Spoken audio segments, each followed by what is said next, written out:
Good morning, everybody. Welcome to HACCP Online Culinary Academy.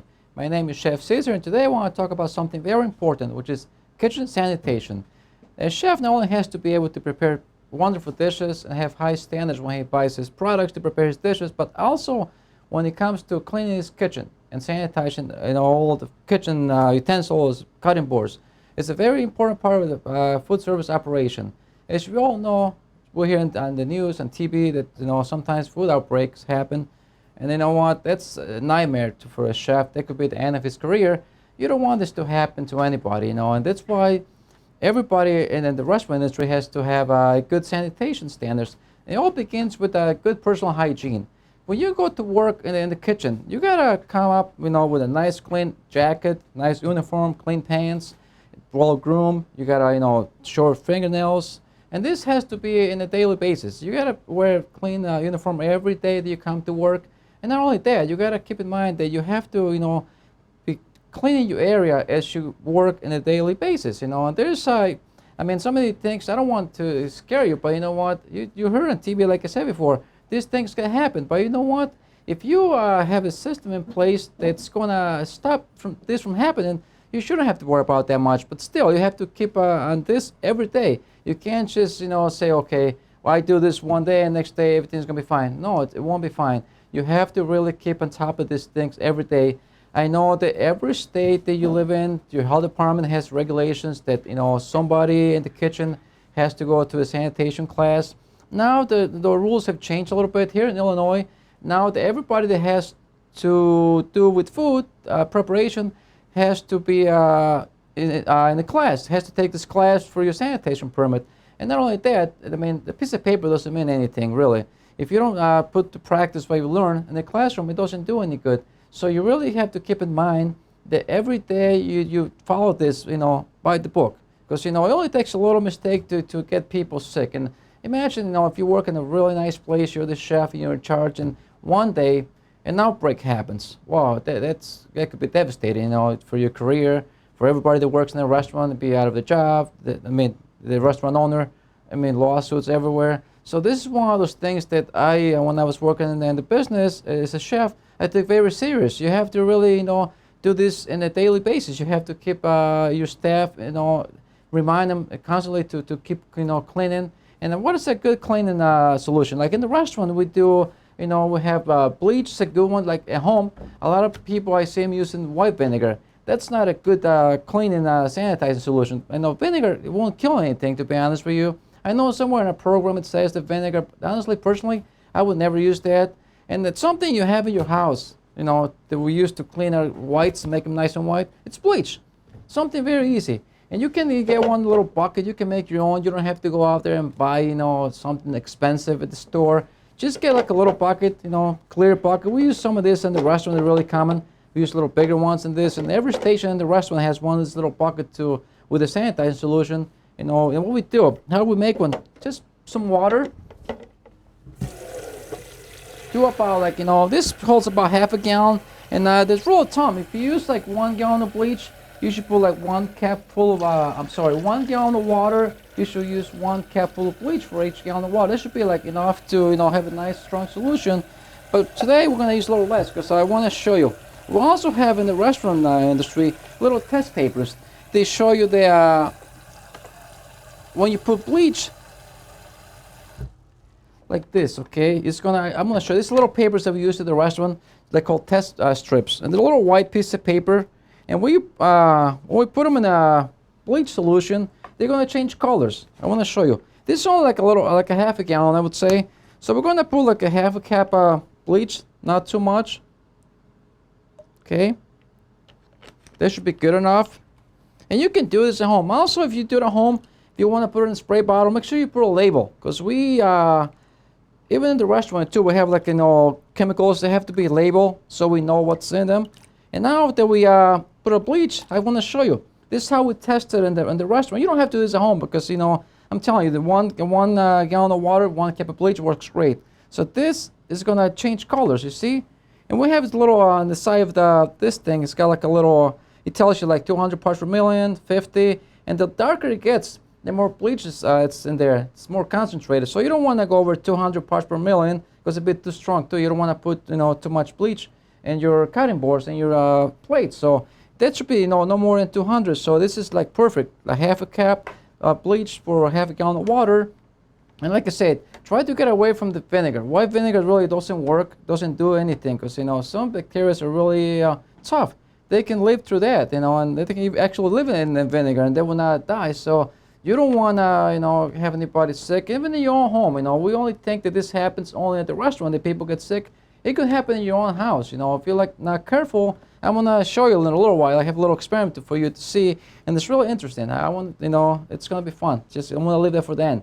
If you guys have any questions right now, just feel free to ask them, and my camera guy is gonna read them to us, and I can then answer the questions for you. But again, this is nothing to be alarmed. But again, this is something that has to be really taken very serious, especially if you're working in a food establishment. You do a lot of customers on a daily basis. One little mistake can cost you a lot of headaches. Also, in the restaurant business, we have a system in place called a HACCP plan, which assures safe production of food products. And what it is step-by-step. HACCP is HACCP, and it stands for Hazard Analysis Critical Control Plan. And what it does, it sets in place a plan that from the time you get your product in until the time that it goes to the table, you have step-by-step, catalog in this. You have to have written logs. For example, let's say we buy chicken breast from a supplier. You have to check the chicken breast when it comes in. Make sure that it's got the right temperature. Make sure that the guy didn't drop the chicken in the ground and the bag ripped open and just put it back in there. Could have been some glass in the ground. There's some droplets of an animal, dirt. And then, things like that could happen. If you're not, checking your products, this could be it's a hazard right there. Also, once it comes in, make sure that that's temperature is supposed to be, 40 or below. Or if it's frozen items, make sure it's solid, frozen solid. And also, when you store your products in your own establishment, make sure the temperatures of the coolers are properly. So that way you're not having any risk of your food spoiling. Also, the way you store your chicken breast, okay, within the chicken breast, one item, you have to store properly. It's got to be in the bottom of your shelf. Also, when you do the preparation, if you're gonna prepare, let's say 50 pounds of chicken, don't bring all the 50 pounds. Bring a little bit at a time, and make sure you sanitize your work area, you clean your cutting board before and after you finish preparing this the chicken breast. Then we go to the cooking process. Make sure it's cooked properly to 165 degrees. If you're gonna hold this food like this chicken breast, yes. Then we have a question. Do you wash your work surface with hot soapy water before you wash with sanitizing solution? The question was, do you wash your work surface with hot soapy water before we do with sanitizing? Yes, you do. You have to wash your area with some soap and water, and then you have to sanitizer on top of that. The same thing with your cutting boards. The same thing with your knives, your hands. It's really important that you do that, because the clean place it's a wonderful place. Everybody's gonna when something bad happens, everybody knows about it. You could be the best chef in the world, you could do the best plates, but sometimes people don't know. But when something bad happens, oh boy, that's it spreads out like a wildfire. So and then, like I said before, it could be the end of a chef's career. But again, like I say, if you're gonna hold the chicken breast in a hot table, normally we do check up the temperature for the coolers and the hot items and then the hot line every 2 hours, and we keep this a catalog. So in case something happens, we can go back and track what happened. We can see, okay, because things break down. The coolers, the hot table breaks down. If you're not checking this on a regular basis, every couple hours, you could have some serious problems, because you might be serving this food, especially in the buffet area, and the thing might be out of temperature, and this could cause some serious problems. So you're gonna this plan kind of assures you how to set systems in place so you can avoid some of these problems. And like I say, I don't want to scare you guys, but when you go out to a restaurant, just kind of think, and most chefs are great about this, because we have to go to a class, and our staff also, I used to send my line cooks to take the sanitation class, because the more they know, the better, and they have to understand that this is something that could be a serious problem. But you know what? There's if you do this on a regular basis, you should be okay. You shouldn't have to be freaking out all the time. So that's something that you really have to in a regular daily, just do the same thing, over and over again, and then keep cleaning all the time, because it's a wonderful place to have a nice kitchen. I mean, a dirty kitchen is it's nasty. I've seen some really bad ones out there, but you know what? That just has to do with the chef. Just the same way do you have to take care of your staff. You gotta be the leader for the whole thing. You run the restaurant. You're in charge. If something happens, it's gonna be you that's gonna be responsible, not the line cook. Even though you not did it personally, but at the end of the day, it's gonna come on your shoulders. And the thing is, you don't want that to happen. You're a chef. I mean, there's so many things to worry about. Some people think that when you're a chef, you just walk around and acting like you're the big boss. That's nothing like that. You have a lot of responsibilities. You think about so many things. You get stressed too. And like I said, but again, if you really train your staff great to follow the proper sanitation kitchen procedures and cleaning, you should be fine. And but again, you have to keep reminding them every day to keep the same thing. I know that we have, for example, in the restaurants, we have different cutting boards with different colors. But again, that doesn't really, mean anything. You could be cutting chicken in the cutting board. If you walk away, somebody else comes and, doesn't look at the table. It's not clean yet, and puts on some lettuce. That's all it takes. So, again, it's just a matter of, keeping this in your mind every day and just do it on a regular basis. And even at home too, when you're cooking at home, make sure you clean your work area really good. I mean, I know most of us have dishwashers at home. Make sure that we have sanitizer, and also let's have to clean our work area in a nice pots and pans or knives. It's just one of those things that that could be avoided if you just pay attention and then keep on top of things. I want to show you a little experiment that we have for you here. Okay, I have this plate. It looks clean, right? It looks really nice and clean. There's nothing in it. But I apply a powder that's called glow germ that kind of simulates bacteria and germs, which you cannot see. You can only see under the ultraviolet light. I have a little black box that set wonderfully made that we can got a camera installed there. So I'm gonna put this plate inside the box, and it's gonna show you the screen. All the blue stuff, okay? It's simulates bacteria, and this even though it looks clean, it might happen to you. But how can this happen? Okay, well, good example. Let's say you have your dishes in your dish machine. They're clean. You want to take them out, put them away, and you happen to take the garbage out from the little bin, and you come back and you forgot to wash your hands. You just forgot. Somebody call your name. You say okay. Then you go back and you go to put the dish away. You grab this plate and you have something in your hands. Well, this just went to a clean plate without you knowing. You're gonna put it up on the shelf and put it away until you use it next time. And this bacteria, in the meantime, is going to reproduce. As you know, that when you go to the bacteria challenge, it goes really fast, right? It's amazing how quick, we get from 2 to thousands of bacteria in a very short period of time. So, let's say your daughter comes home and, she wants something to eat. So goes and grabs a plate, not knowing that, the plate's got, stuff all over the place. And she goes and gets something to eat. So she puts it in a clean plate, looks clean, could be a salad. And then you just got, transferred to the salad.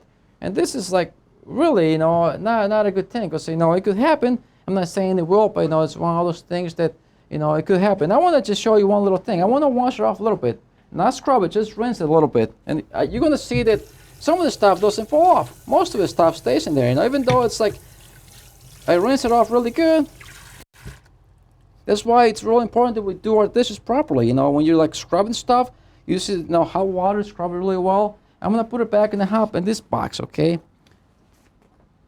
And I'm sure you can see some of the blue stuff. So, because it wasn't, I just rinse it really quick, scrub a little quick and fast, and not use any sanitizer or nothing. And look, you can still see the blue stuff in there, the powder that's glowing.